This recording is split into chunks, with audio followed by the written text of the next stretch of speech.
Hello friends, today we are going to start our discussion on Unit 5 in English Language and Communication Skills course, and within this unit we have to basically cover three aspects. The first one is the essay writing, and then we have précis writing, and the third and the last aspect that we would be covering is use of modern aids for presentation.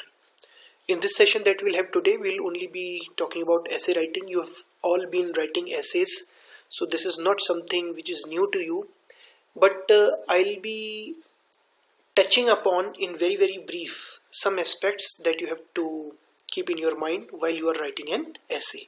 Please understand that you may see a 15-mark question in your external exams wherein you have to write an essay. And the essays would most probably be related to some current developments in the world outside. So let us talk about essays. You already know about them, and since you already know about them, I'm not going to get into too many details. I'll only be sharing the few important aspects which are going to make your essays more effective, more readable, and you would be able to better communicate your ideas through your essays to your readers, right? So let's discuss what are the various contents of an essay. Please understand, first you start with a title. So every essay has got a title. Then we have the introduction part. Now please understand, introduction is just around 10% of the total length of the essay.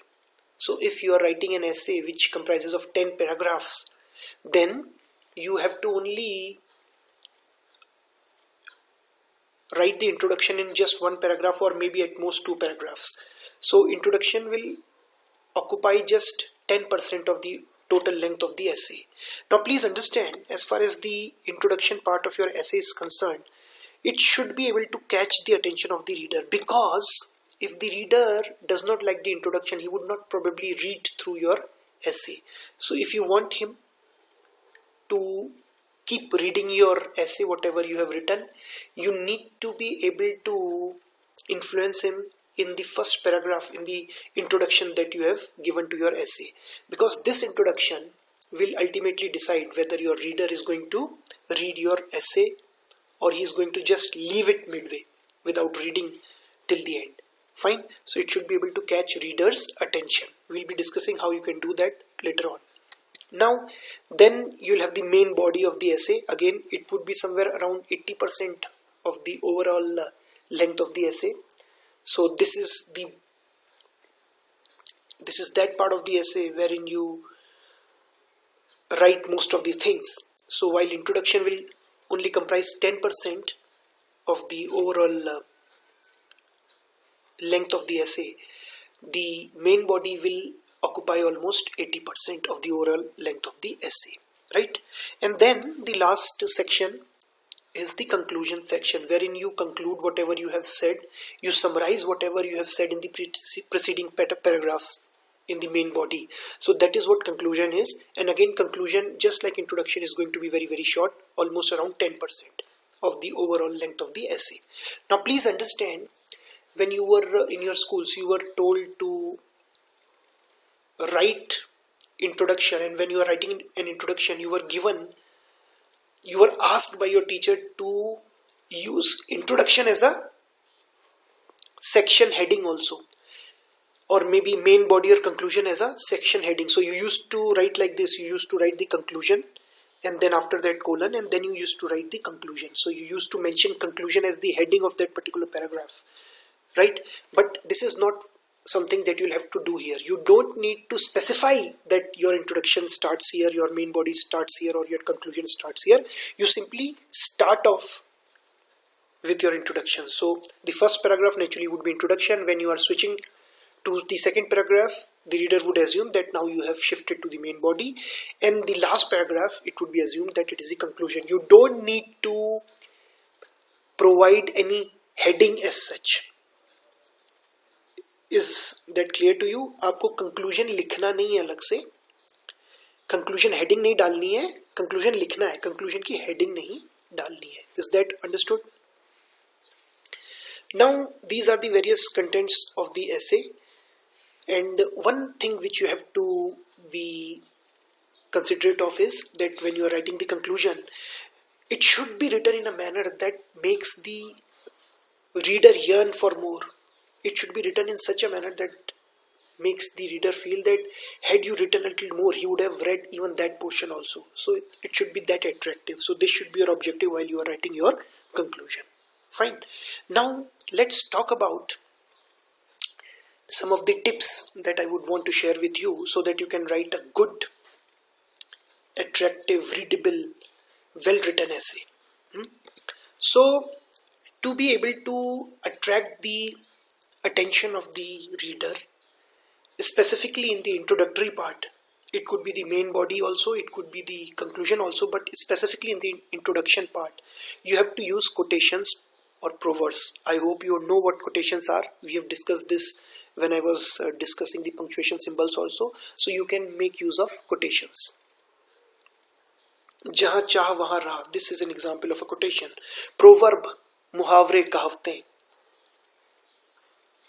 It takes two to tango. Make hay while the sun shines.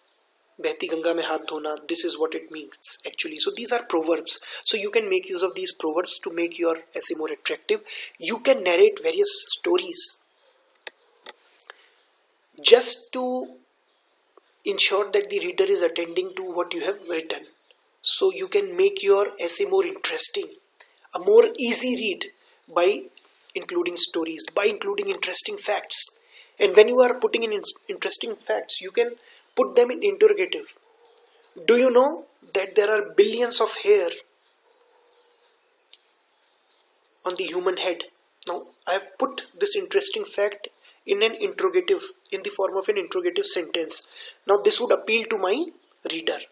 So it would create his interest in whatever I am writing. Anecdotes. Narrating something that has happened with you or that has happened with some famous personality and how that particular experience has changed that individual. So that is what an anecdote is. Anecdotes is. For example, you have been reading about these anecdotes. For example, you have read about the famous anecdote about Mahatma Gandhi when he was a child and he refused to cheat. So that is some famous anecdote which is referred to again and again by so many people while they are writing essays and delivering speeches. So this is an example of an anecdote. For example, one anecdote regarding Sachin Tendulkar is how hard he used to work when he was a child and under the guidance of his coach, Mr. Ramakant Achrekar. So you have to narrate those stories. So that will create an interest in your reader. Again, I'm sorry this has been repeated again. So interesting facts you have to mention, and then you can also pose questions. क्या आपको मालूम है कि भारत की मुख्य समस्या क्या है? Do you know what is it that ails our country?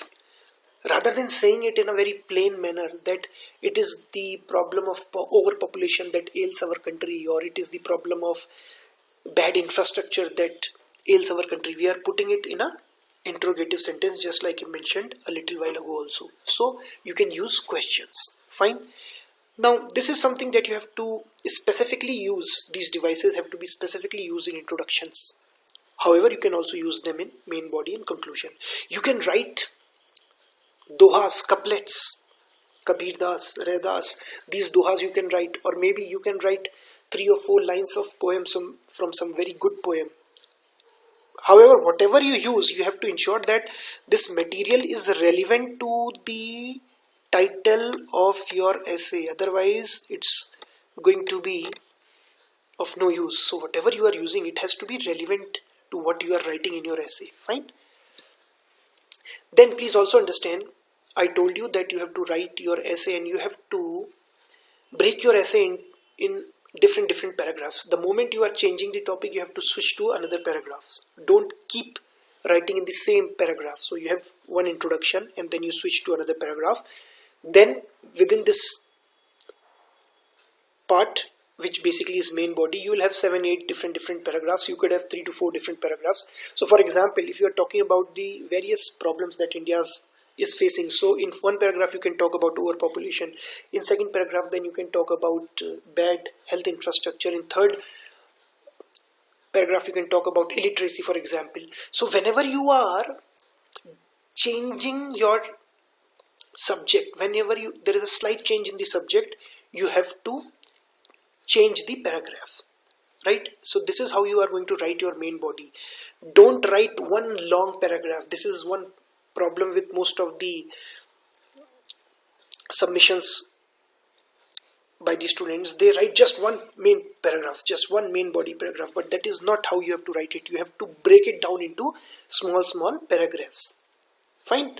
So for example, if you are writing about merits and demerits of scientific innovations, so write about merits. So supposing there are 2 merits, so you use 2 different paragraphs to write about those two merits, and then suppose there are 3 demerits, so you use third, fourth and fifth 3 more paragraphs to write about each of these demerits. So this is how you have to break down your main body into different paragraphs, right? However, when you are doing this, you also have to use connectors so that a flow is maintained. So whenever you are moving from one paragraph to the other, whenever you are starting a new paragraph, the flow has to be maintained, and that is why you have to use connectors. Now, what are connectors? I'll make you understand through this example that I've taken up.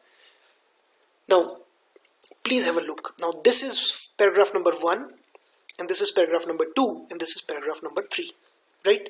And why is there a change of paragraphs here or maybe here? Because there is a slight change in the subject, right? However, just to maintain the flow, we are using connectors. Now, these are connectors. Why are they called connectors?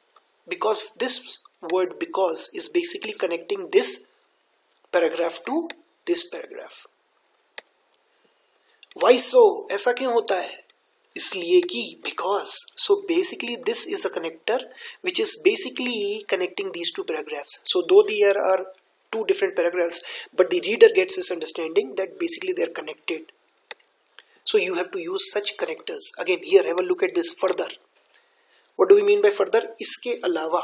That is what we are trying to say. So किसके अलावा? Whatever has been written in second paragraph.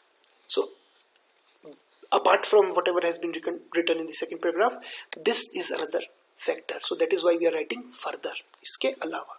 Is that making sense? So you have to use connectors. Can you think of some other connectors that you will use in your essays? Therefore, so, hence, moreover, however. So these are all examples of connectors. Fine.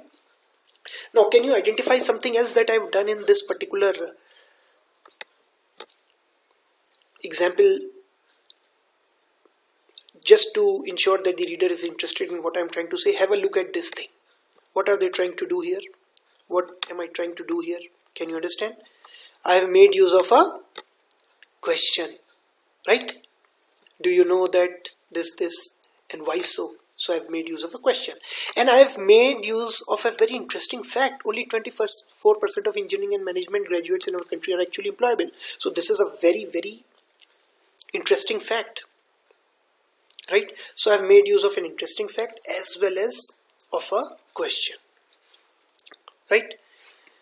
Then I have actually, once I've done this, then I have moved on to my main body. So it probably is the excerpt from the introduction of an essay, and this is where the main body has started. Fine. So this example I've taken just to let you know what connectors are and how you can use interesting facts or questions to attract the attention of your reader. So this is how you're going to write your essays. The length of the essay at your level, it could be somewhere from around 300 words to around 400, 500 or 600 words, not beyond that. So you have to be in this habit of writing the essays. Now please also understand that once we gather again for offline classes, I'll be giving you a test, and in that test you will have to write an essay. So please be ready.